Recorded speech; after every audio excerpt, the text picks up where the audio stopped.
21 जुलाई शहीद दिवस की तैयारियां शुरू। युवा तृणमूल कांग्रेस की दीवार लेखन मुहिम। आज कुल्टी विधानसभा के विभिन्न इलाकों में युवा तृणमूल कांग्रेस ने 21 जुलाई शहीद दिवस के लिए प्रचार अभियान की शुरुआत की। हर साल की तरह इस बार भी पश्चिम बंगाल की मुख्यमंत्री ममता बनर्जी के आह्वान पर कोलकाता में ऐतिहासिक शहीद सम्मेलन आयोजित होने जा रहा है। इस सम्मेलन को सफल बनाने के लिए कुल्टी ब्लॉक तृणमूल कांग्रेस ने सोमवार को दीवार लेखन के साथ प्रचार की शुरुआत की। शहर की दीवारें तृणमूल के परिचित नारों से रंग गईं।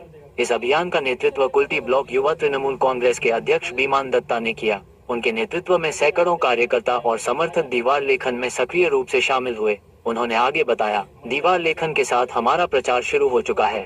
आने वाले दिनों में बूथ, क्षेत्र और ब्लॉक स्तर पर पथसभाएं, जुलूस और जनसंपर्क अभियान चलाए जाएंगे। हमारा लक्ष्य शहीद दिवस के माध्यम से कार्यकर्ताओं में उत्साह जगाना और लोकतंत्र की रक्षा का संदेश जन जन तक पहुंचाना है।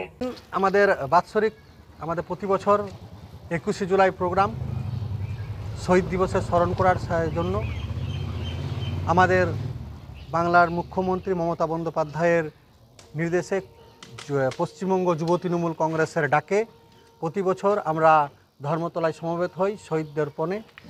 তারই আজকে আমাদের কুল্টি ব্লক যুব তৃণমূল কংগ্রেসের পক্ষ থেকে দেয়াল লিখন এবং প্রচার শুরু হলো। আমরা আজ থেকে আমরা প্রচার শুরু করলাম এবং সমস্ত মানুষের কাছে আহ্বান জানাচ্ছি যে দলে দলে সেদিন 21শে জুলাই আমরা ধর্মতলায় উপস্থিত থেকে আমরা শহীদদেরকে স্মরণ করি। আজকে কোথা থেকে শুরু করলেন? আজকে আমরা 73 নম্বর ওয়ার্ড আলডি গ্রাম থেকে শুরু করলাম এবং আস্তে আস্তে গোটা কুল্টি আমরা জুড়ে 21শে জুলাই প্রচার শুরু হবে।